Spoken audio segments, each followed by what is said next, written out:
जामनेरमध्ये ज्या तरुणाची हत्या झाल्याचा प्रकार घडलेला आहे, यामध्ये खरे आरोपी बाहेर असल्याचं एकनाथ खडसे म्हणतात की ते राजकीय पक्षाशी निगडीत आहेत आणि त्यांना अटक करायला पाहिजे. ठीक आहे, माझं नाव नाही घेतलं ना अजून. ठीक आहे, चला. भाऊ, इम्तियाज जलीलांनी चिकन बिर्याणी पार्टी केली, मांस विक्रीवर बंदी असतानाही काय सांगाल? खरं म्हणजे चुकीचं आहे, पण अशा पद्धतीने त्यांनी कृत्य केलं, मला वाटतं ते काही योग्य नाही आहे. जाणीवपूर्वक म्हणजे जाणीवपूर्वक असं करणं आणि चॅलेंजेस करणं सरकारला, मला वाटतं हे काही योग्य नाही.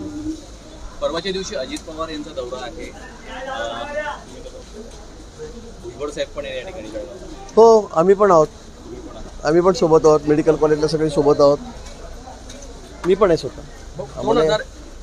2019 मध्ये गिरीश महाजन यांच्या सांगण्यावरून हिरे यांना मदत केली, विधानसभेत माझ्या बदनामीचा प्रयत्न करण्यात येतो असं सुधाकर बंडुजर म्हणतात. ते झालं तिथे. नाशिककर कसं सोडतील बोलल्यावर? मी त्यांच्याच कार्यक्रमात, खूप मोठा कार्यक्रम झाला, जवळपास 5,000 लोक होते त्या कार्यक्रमात.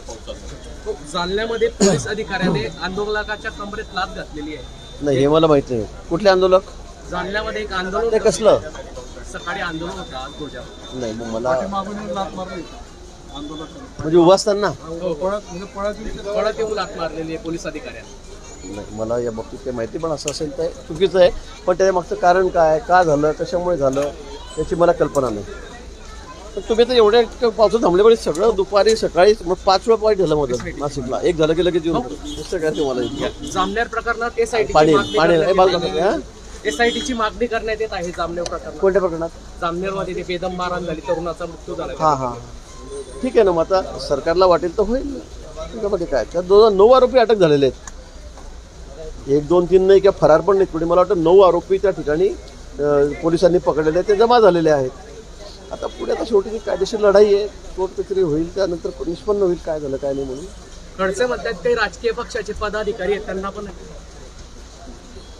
मला नाही माहिती त्यांच्या मनात काय, त्यांनी नावं द्यावी, त्यांना अटक करून टाकू. खडसे साहेब जे नाव सांगतील त्यांना अटक करून टाकू. त्यांनी सांगावं भाजपचे कोणकोणते पदाधिकारी आहेत. माझं नाव सांगितलं मी अटक होऊन जाईल. मी सरेंडर होऊन जाईल पोलिसांना वाटल्यास. ते जर म्हणत असेल मी पण होतो त्याच्यामध्ये, तर मी पण अटक होऊन जाईल. आता काय बोलावं?